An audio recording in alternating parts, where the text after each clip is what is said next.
we've had several complaints about the way the press briefing is conducted, the level of the press briefing. What is government doing about that? Well, let me inform.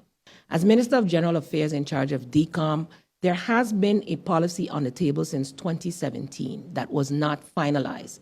We did inform the press that is here that they had to adhere to certain, hand in certain documents and the like. The Council of Ministers deliberated yesterday on the updated policy and still found that it did not clearly define the participation of international media.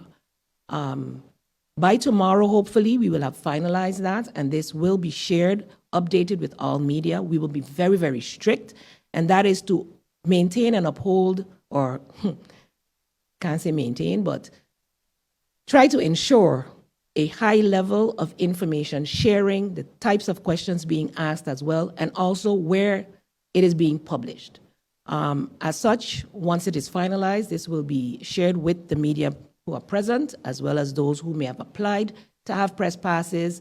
And there is also a policy within government. If you are a government employee and you're executing other works, nevenfuncties, you should have the approval of your leidinggevende, of your supervisor, your minister, whatever the case may be. And it is a bit unorthodox to have employees of government on working time being present, whether they had a press pass in the past or not. And so I just wanted to clarify that because I know how our blogs work. Thank you.